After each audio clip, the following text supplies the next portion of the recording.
Hi everybody, I'm back after a very long pause and readier than ever to dive into a revision that I had promised. We're going to revise everything that we had learned, that is articles, definite nouns, plural, negation, and imperative, mainly these points. For those of you who are new to the channel, my name is Katja and I mastered the Swedish language within 6 months. Directly after 6 months, I started working as an interpreter at the Swedish Migration Office. And ever since then, I have helped over 100 immigrants to learn Swedish and achieve their goals. This YouTube channel is another means for me to help even more people to learn Swedish and integrate themselves into the Swedish society. So welcome to the channel. Now let's dive into the revision. Exercise, a brief description of your day.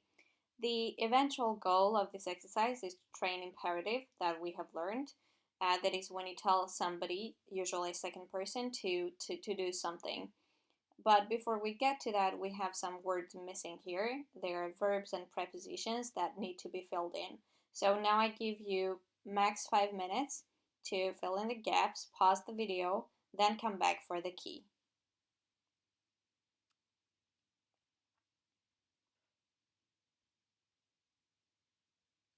If you have already filled in the gaps, then this is what your answers should look like.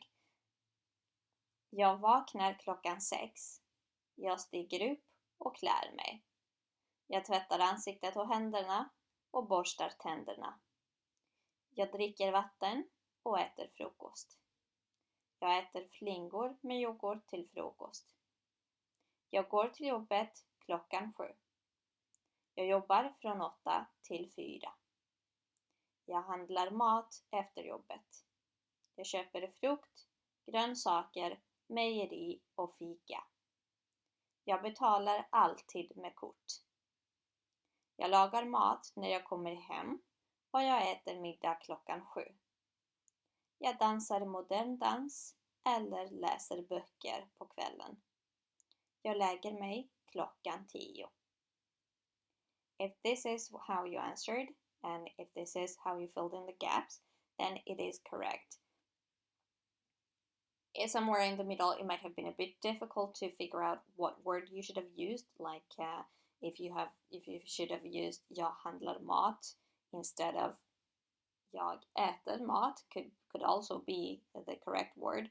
But in that case, you really had to consider the context, what was coming afterwards in the following sentences, and then you would figure out that first you have to buy the food and then when you come home, cook it and then eat. Now we get to the final part of this exercise, which was the main goal, that is to turn this text into an imperative narrative. So instead of I wake up at 6 o'clock, you're, let's say, telling your friend, wake up at 6 o'clock. Get up and get dressed. Wash your face, hands, and so on.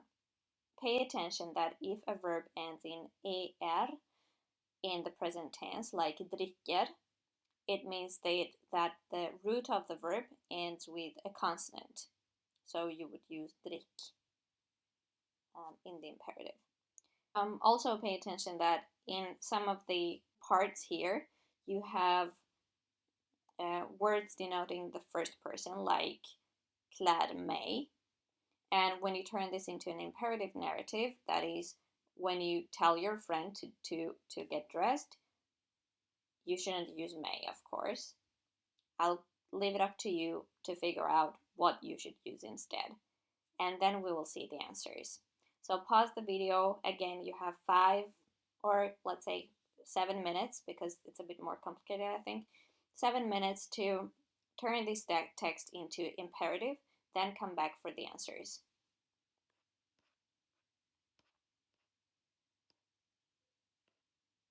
So here are the answers, and this is what your answers should look like. Vakna klockan 6. Stig upp och klä dig. Dig, not mig, because this is the second person you're talking to. Tvätta ansiktet och händerna och borsta tänderna. Drick vatten och ät frukost. Ät flingor med yoghurt till frukost. Gå till jobbet klockan 7. Jobba från 8 till 4. Handla mat efter jobbet. Köp frukt, grönsaker, mejeri och fika. Betala alltid med kort.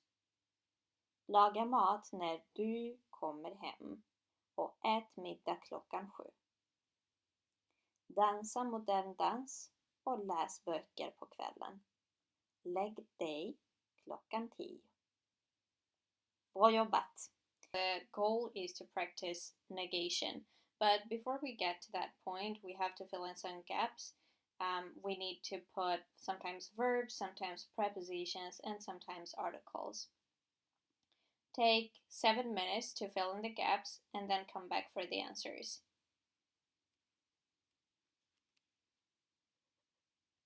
If you have filled in the gaps, this is what your answers should look like. Let's read together. Jag har en vän. Han heter Anton. Anton kommer från Sverige och han bor i Stockholm. Vi går på samma skola och studerar svenska tillsammans. Vi åker buss till skolan tillsammans. Vi kommer hem tillsammans. Vi spelar fotboll tillsammans. Anton är 10 år gammal. Han är kort. Han har långt hår och gröna ögon. Han har många leksaker. Anton reser ofta till Spanien för att hans mamma kommer från Spanien. Han gillar att bada och att sola. Pay attention that in regards with school we have used two different prepositions, namely på and till skolan. And why is that? In the first case, we describe our lifestyle. We are students, pupils at school. And when you describe a lifestyle, saying that you go to school, meaning that you're a pupil, you usually use på. So vi går på samma skola. But when you focus on the direction, that is, we take the bus to school, towards the school, in that case, it becomes till skolan and never på. Now let us move on to turning this text into a negative text. So everything that we have said here, we say in the negative form. So for instance, han heter Anton should become han heter inte Anton.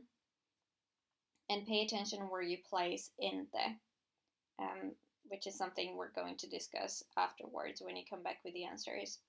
I recommend that you do not turn jag har en vän into a negative statement because otherwise the text is not going to make any sense.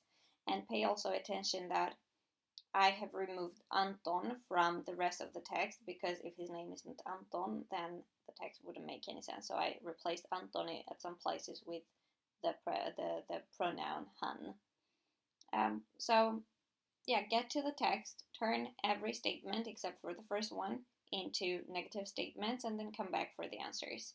I give you 7 minutes.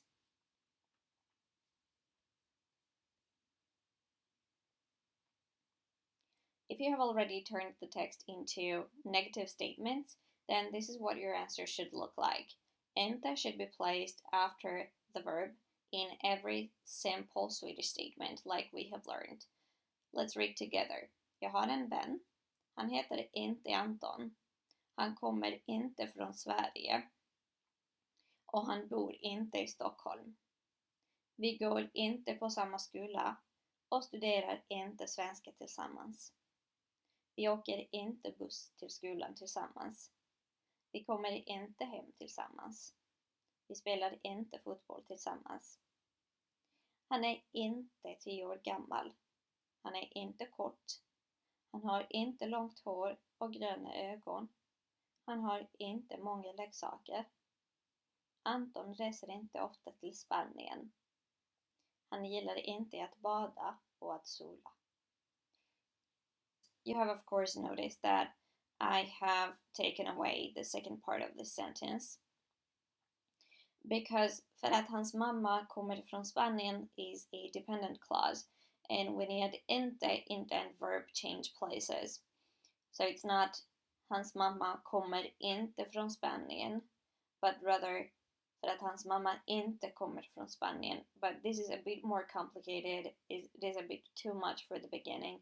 And so I just decided to take away the whole sentence. You don't have to focus on this one for now. Otherwise, if you wrote everything else correctly, then good job. Definite nouns and plural. Have a look at the gaps here. Put articles where necessary. I use definite nouns and plural where necessary, and then come back for the answers. Pay attention to the picture as well.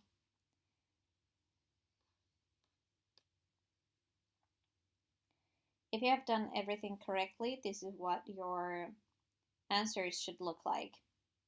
Jag har en bror. Han heter Göran. Göran är 5 år gammal. Det här är Görans bord. Det finns en penna, en bok, en dator, en väska, en leksak, en kloss, en tidning och ett foto på bordet. Remember here that when you start a sentence with det finns, there is, you focus on the location, which is in the definite form, and then you're looking at what you find at the location. And everything that you find there is going to be with the indefinite noun. Now let's move on. Pennan är blå. We're talking about a specific pen now that we have already mentioned. Boken är grön, klossen är gul och väskan är rosa. Görans bil är på golvet och hans docka är i sängen. What I want you to learn here is that when you have possession expressed either by a noun or by a pronoun, in this case by noun Görans with the S, the noun that follows the possession is always indefinite because you have already defined the noun by saying who it belongs to. So there's no need for another definite here. Så Görans bil är på golvet och hans docka är i sängen. Göran har många bilar och dockor. Göran har många kompisar på förskolan. Det finns även en katt på Görans förskola. Katten är svart. Hon har ett barn. Hennes barn är också svart. De gillar att leka med Göran. Now at the beginning here, hon har barn, you wouldn't know whether you're supposed to say a child or children. But what tells you whether you should use plural or singular is this adjective here, which is in the singular form. That's why I mean ett barn here and not plural. Well done, this was all for now. Of course, this is not an exhaustive exercise. It was just a very brief recap of what we have learned. If you had made any mistakes, please go back to the videos, watch them again and practice again, and then come back to the exercise to correct your mistakes. From now on, we're moving on.